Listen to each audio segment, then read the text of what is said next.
Right. And there are, I think, some studies that show fairly conclusively that IQ is a much stronger, like a significantly stronger predictor than race for escaping the bottom quintile Yeah, of income. if you want to test theories of how discrimination works, actually, I had arguments with a sociology colleague of mine many years ago about this. I said, look, if you look at there's something called NLSY, which is the National Longitudinal Study of Youth.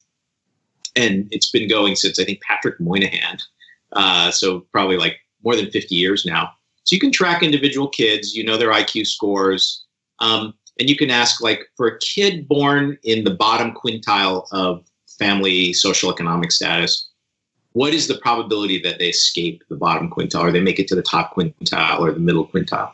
And you can ask, well, conditional on IQ, what's the probability? And you can ask conditional on race. And it turns out that if you take black kids and white kids born in the bottom quintile, but you match them for IQ, they have almost identical probabilities of getting out. So my sociology colleague, when I showed him this data, was just his jaw just hit the floor, and he kind of sort of refused to believe it. But then he sort of looked more carefully at it, and he couldn't refute it. And I said, doesn't this at least put some kind of bound on the level of racism that you think is existing in society? Because wouldn't we be able to detect it very easily this way? If in fact life was so hard for the black kid, how could it be that just by matching IQ scores with a white kid from a similar family environment, they have equal probability of getting out? So that, and I just want to give you this quote. It's from the great infoproc.blogspot.ca, which we'll put a link to below. Once one accounts for the AFQT score, the entire racial gap in mobility is eliminated for a broad portion of the distribution. I wonder if you could just step people through that statement.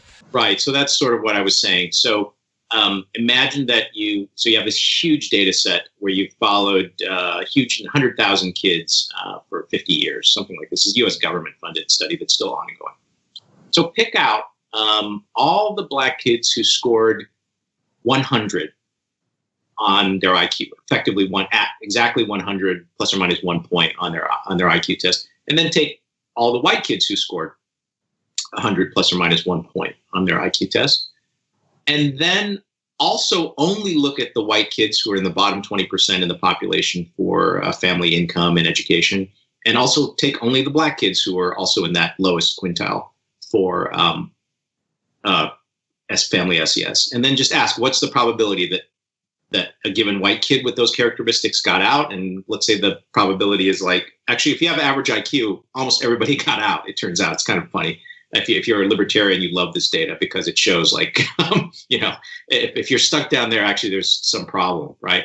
So almost all the white kids who had IQ of 100 got out of the bottom quintile, and actually almost exactly the same probability, the same fraction of black kids who were born in that bottom quintile got out if their IQs were also 100. And if you do this for different IQ scores, the two curves are almost sitting right on top of each other. So it's almost as if IQ is the number one driver for much bigger than all the other effects like race for whether you get out of the bottom quintile. And this is not disputed data. This is extremely solid data with huge sample size. And it's been around for a long time. And this is, given that blacks in America are an average of about a, give or take, a standard deviation below whites and a little bit further than that below East Asians, they do less well. But if you take a slice of East Asians or Ashkenazi Jews or Inuit or whites with an average of 85 IQ, they all do about the same. And I think what the market is fundamentally measuring is not skin color or hair texture or anything like that. It's measuring G. The market measures G, and that is very difficult for people to say. It is something that I've said on the show for years. The world is scarily more fair than you think it is. And that is something that's very challenging for a lot of people to accept. Now, I want to mention a couple of things. One, the graph that I posted on my blog that shows this result, it was computed by a researcher at the Pew Charitable Trust. Was not computed by some libertarian, right-wing, alt-right, evil person.